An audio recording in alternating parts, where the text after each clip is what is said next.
Upon hearing the guard announce my wife's department was dismissed at 4 p.m., I initially believed there had been a misunderstanding. An hour prior, she had informed me that she was stuck working late again due to an overload of tasks.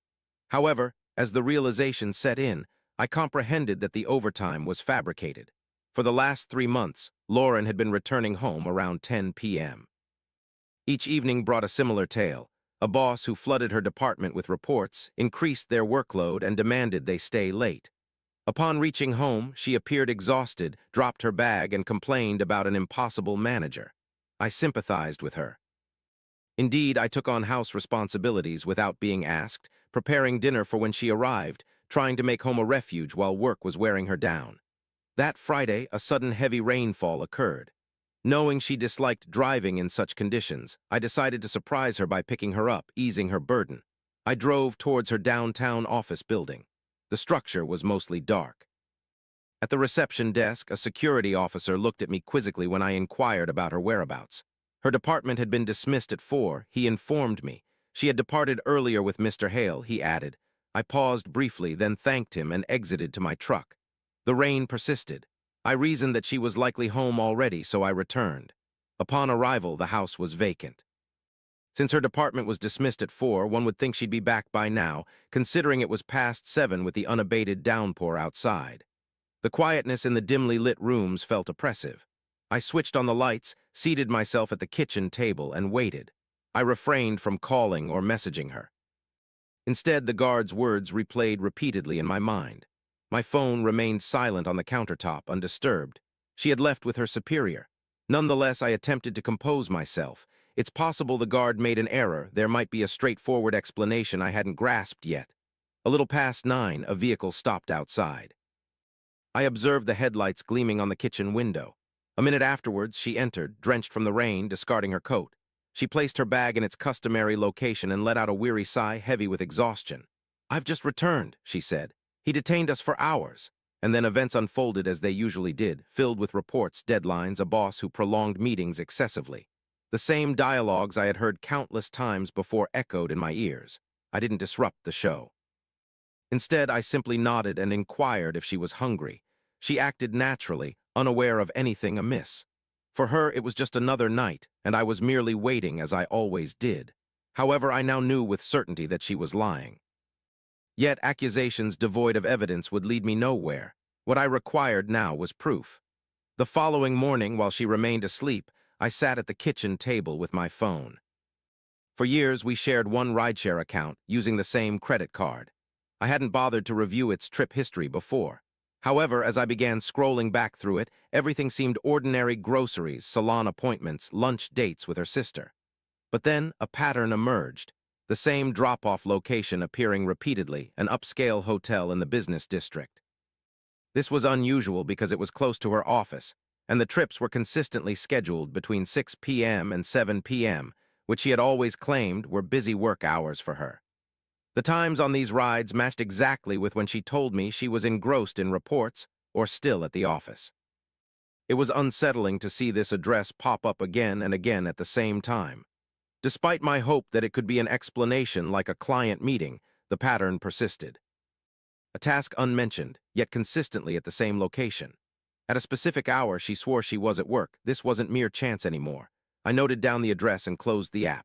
A few days later, she confided about an urgent meeting extending past normal hours. This time, instead of staying home, I drove downtown earlier, parking in the shadows opposite that hotel and waiting. Not long passed before a man emerged from the hotel, lingering near the entrance while checking his phone. Upon recognition, it was Damon Hale, her frequent complaint, her boss. He appeared unrushed, as if anticipating something. Approximately 5 minutes later, a cab arrived at the entrance. He moved forward, opening the door himself, and out stepped Lauren. The evening was dry with no precipitation, offering no alibi. She greeted him warmly upon recognition. They exchanged a kiss. He didn't make it swift, not a covert act between colleagues. He looped his arm around her waist casually, comfortably, as they both entered the building in unison. The entire time, my phone was poised, capturing every detail: him at the door, the cab ride, their kiss, his touch on her, them vanishing within the structure. My fingers remained unfaltering throughout. Upon their departure, I lowered the phone and settled in the dark. I recognized that fabricating a conventional household uproar would merely serve to hand her over to him at this moment. What I required was to obliterate any foundation for the beautiful future they were constructing, to eliminate entirely the prospect of it. So, I returned to the car and journeyed home. For the subsequent days, I remained inactive. I preserved my usual visage, adhered to my customary routine, asked the same unassuming questions about her day. The video resided on my phone, and I waited. I possessed evidence now, but evidence alone wasn't a strategy. I needed to discern their vulnerabilities. On Monday, she arrived home radiant. As soon as she placed her bag, she began to share her news. Her boss was being promoted to the position of chief operating officer, securing a prominent place within the company. She believed he had a spot reserved for her next to him. She referred to herself as his right-hand assistant. All those sleepless nights and excess hours worked, it seemed, were about to pay off. It was deserved. I expressed my joy for her. However, hidden beneath my words, another message resonated. She believed she was disclosing her future plans. What she unknowingly offered me was the solution I sought. Through this revelation, I grasped one crucial fact. For a career-driven individual on the brink of reaching the company's peak, a public scandal could derail that ascent in an instant. An extramarital affair with a colleague from his own department was precisely the kind of indiscretion that could bring down a promotion like this before it began. For the sake of his career, that man would be willing to make any sacrifice. The instant he sensed the ground shaking beneath him, she would be the first thing he'd relinquish. Now I knew exactly where to apply pressure. The following day, I navigated to a store on the opposite side of the city, one I had never visited before, and procured an affordable new phone and a fresh prepaid number, unrelated to my identity. I made the payment in cash and departed without uttering a word. Acquiring Damon's contact details proved straightforward. Damon had stored his number in her contacts long ago, and since our phones shared the same family account, I merely scrolled through the list until I spotted it neatly listed under his name. I transferred the video onto the new phone, capturing the footage from the residential hotel, where they were visibly walking inside with his arm around her waist. There was no confusion about its content, no innocuous interpretation possible. Without a moment's delay, I dispatched the video from that untraceable number to Damon. Accompanying it was a single, concise message. If this leak occurs prior to the meeting, your career will be ruined. I asked for nothing more than the video and a solitary remark, believing a man like him would comprehend the implications without further explanation. I grasped the ambition of such a career-driven individual. He'd go to great lengths to safeguard his position. From that moment on, his mistress, who was also his wife, had become a potential liability to him. Eventually, he'd attempt to eliminate her. All I did was present him with this danger and let it linger. Now I simply needed to wait and observe his actions. The outcome became apparent the following day. Lauren arrived home earlier than normal, subdued and lost in thought. She remained silent that night. A few days later, she could contain her feelings no longer. She revealed that Damon had given the assistant role to a young woman from another department, and he'd told her directly that her performance was unsatisfactory, reassigning her to a different project. She didn't comprehend the situation and sought comfort from me. However, it was something else that scared her the most. She explained that Damon had abruptly ceased one-on-one interactions with her and seemed like a man haunted by fear. She didn't know what specifically. I wrapped my arm around her and expressed my sympathy. Inside, I grasped precisely what had transpired. Fearing for his position, Damon had given up their relationship to safeguard his career and marriage. That night, she returned home increasingly dejected.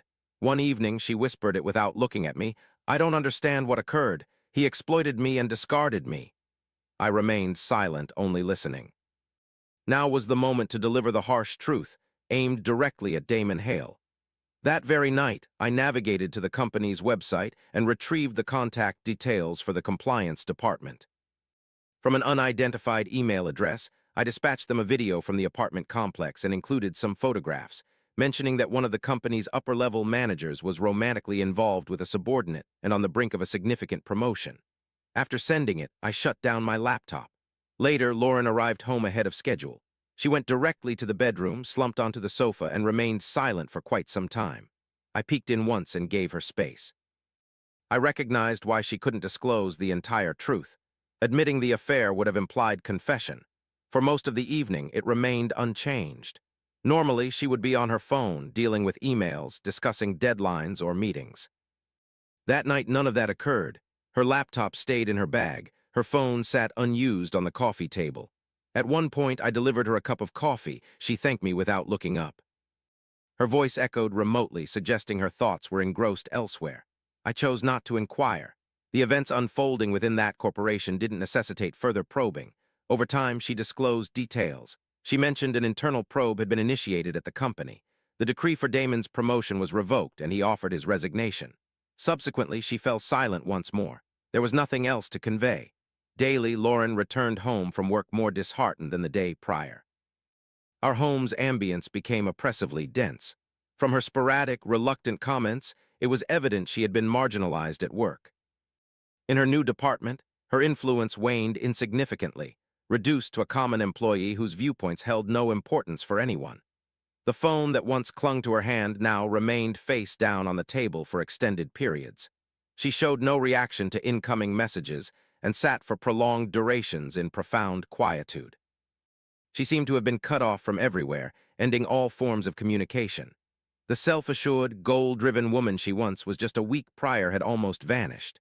Lauren spent countless hours on the living room couch, fixated on a single spot without even switching on the lights. Her meticulously constructed world crumbled as if it were a house of cards. In an instant, she lost everything she had tirelessly strived for: her power, her status, and the man who was worth risking her marriage for without a moment's hesitation. I watched from the sidelines, asking minimal questions. It never dawned on her that I might have been the one orchestrating it all. She attributed her downfall to a series of unfortunate events, blaming the ruthless corporate world and fate, but not me. It was now time to reveal my hand. I grabbed the second phone, initiated the video, and positioned it on the table in her sight. She remained silent, gazing at the screen without utterance. Later, she raised her eyes towards me, and for a brief moment she was frozen with astonishment. "Indeed, it was you." There was no response from my end. I observed as shock swiftly changed into fear. Subsequently, she attempted to justify. Initially, it concerned emotions, tracing their origins and the feelings involved. Then it shifted towards her career, the strain she faced, the decisions made. Afterwards, it evolved into an apology. She confessed her remorse. She implored me for another opportunity. She pledged to abandon her job, sever connections, and do whatever necessary to mend what she'd damaged. For a considerable period, she spoke at length. In the end, her voice was barely above a murmur. However, I had already lost interest. I rose, retrieved her luggage from the closet, and placed it near the entrance door. "It is now time for you to depart." She gazed at the suitcase. Then she looked back at me. For a brief moment, we remained silent. She then picked it up and left. A month later, our divorce was finalized. Damon Hale vanished. The promotion disappeared. So did the future Lauren had envisioned. For the first time in a while, I felt as though that chapter of my life had concluded. What are your thoughts on this tale? If you were Damon and suddenly that video popped up on your phone, what would be your next step? Share your answer in the comments below. And don't forget to subscribe. Many more unspoken stories lie ahead.